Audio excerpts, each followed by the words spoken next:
इतवार 25 जून को rotary club Bengaluru में उड़ान स्कॉलरशिप प्रोग्राम का एहतमाम ह्यूमन टच एनजीओ की जानिब से किया गया। इस स्कॉलरशिप प्रोग्राम का मकसद पसमानदा तलबा को माली इमदाद फराहम करना था। इस प्रोग्राम में कुल 400 एप्लीकेशन में से तकरीबन 150 मुस्तफ़ीदीन ने शिरकत की और मजमूई तौर पर 15 लाख रुपए की लागत में ये एक इंतहाई कामयाब प्रोग्राम रहा।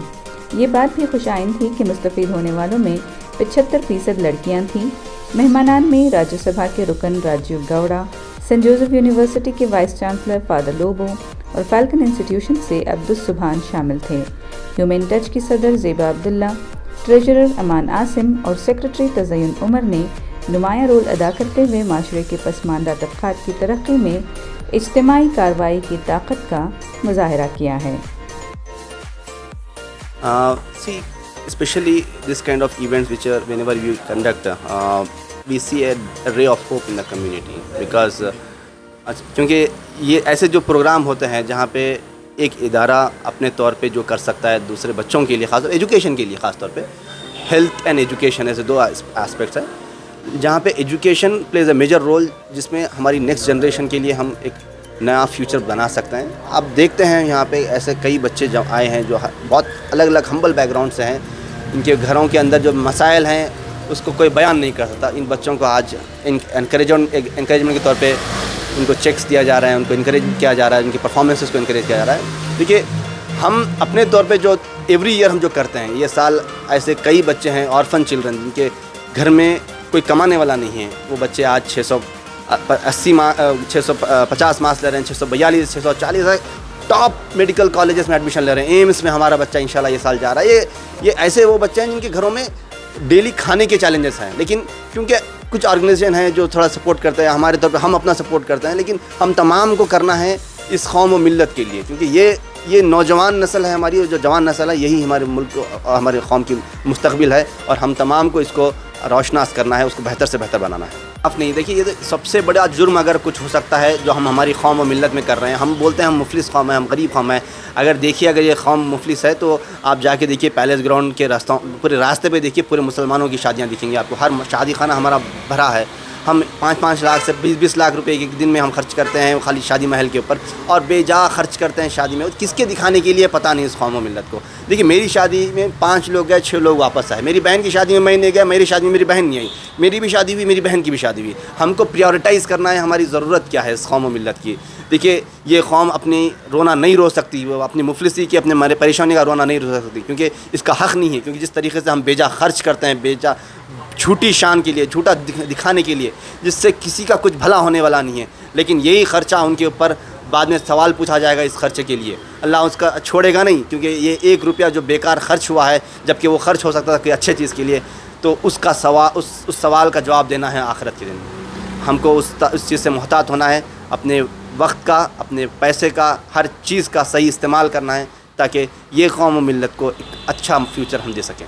I request for everybody who are indulge into this kind of lavish weddings, वो झूठा दिखाने का विदाउट एनी रीज़न वो लगे हुए हैं, उनसे मेरा रिक्वेस्ट है, avoid, if you cannot avoid 100%, at least to certain extent थोड़ा अपना ख़र्च कम कीजिए। ख़र्च कम करके वो पैसा कुछ गरीब बच्चों की तालीम पे लगाइए, किसी ऐसे लोगों की जो बहुत क्रिटिकली घर में बीमार हैं और वो एक ही फैमिली मेम्बर हैं जो अर्न करते हैं और वो बीमार हो गए, उनको सेहतियाब करना ताकि वो घर खड़ा हो जाए।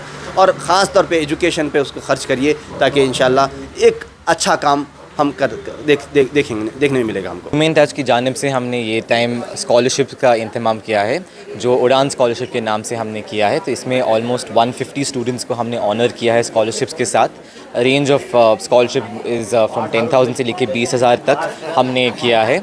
और इसमें अलग अलग courses BA, BCom, BBA, law और इंजीनियरिंग के थोड़े बच्चे और उसके साथ BCA के बच्चे, सबको हमने अलग अलग इंस्टीट्यूशन से चुना है और हमने ये स्कॉलरशिप दिया है उन लोग को। यस, तो उड़ान स्कॉलरशिप इज़ नॉट कोई एक कौम या कोई मज़हब के तरीके से हम लोग नहीं देते हैं। ये मेरिट कम मीन्स स्कॉलरशिप है। तो अगर आपके यहाँ कुछ मुश्किलें हैं, जैसे कि आप ऑफिन हो या फिर आपके अंदर आप लोअर सोशियो इकोनॉमिक बैकग्राउंड से आते हैं, तो हम लोग उनको भी सपोर्ट करते हैं। हम मज़हब के ऊपर हम लोग डिपेंड नहीं करते। जो स्टूडेंट काबिल है उसे हम लोग सपोर्ट करने जाते हैं। क्राइटेरिया इसके लिए बहुत ही आसान है, 75% या ज़्यादा आपको स्कोर करना पड़ेगा और वो भी कंसिस्टेंसी के साथ। एसएसएलसी, पीयूसी और आपके सेमेस्टर मार्क्स हम लोग साथ में देखते हैं। उसके साथ ही साथ स्टूडेंट्स को एक छोटा सा ऐसे भी देना पड़ता है कि उनके आगे के लिए उनकी क्या ड्रीम्स हैं, उनकी क्या सोच है, वो आगे जाके क्या करना चाहते हैं, तो वो भी हम लोग सब मिला के देखने के बाद स्टूडेंट को इवैल्यूएट करते हैं। तो हमारे पास 350-400 एप्लीकेशंस आते हैं ऑनलाइन फॉर्म, जो सिर्फ 3 या 4 हफ्ते के दौरान हमारे पास सिर्फ 350 या 400 फॉर्म्स आए, और वो 350-400 फॉर्म्स को हमने आज 120 या 150 स्टूडेंट्स के आसपास हम लोग ने जाके डिसाइड करके उनको दिया है। So I am Manasa M from St. Joseph's University, currently pursuing my BCom degree in St. Joseph's, and I am a third year student at Joseph's, and I am also pursuing my CA degree. I passed my foundation, and I will be giving my intermediate in November. So I'm very grateful to have received this scholarship, as it helps me like covering my fees for foundation, the intermediate fees, as well as my BCom fees. So, and also feel like very motivated by the move they have taken. They're helping the students pursue their career in whatever way they want. They're telling the students that they can dream big. So yeah, I was motivated by that, and I think I will also contribute the same once I'm capable of doing so. What next? Once you do your grad, what next? What plans you have to do for the studies, higher studies? Yeah, I have currently like 2 plans. Like, so first thing is either I want to become a chartered accountant, and also aim to become a officer, Indian officer in the Indian Army, Indian Armed Forces, or an accountant in the AFCAT. So I'm preparing for that right now. I'm pursuing my BCom at St. Joseph University. I have received the scholarship from Human Trust. I'm very glad to receive this scholarship, as it will help my future, and I also feel proud to be here, and also make sure that I'm gonna give this back to the society by donating some of my money from my earnings in the future. Thank you.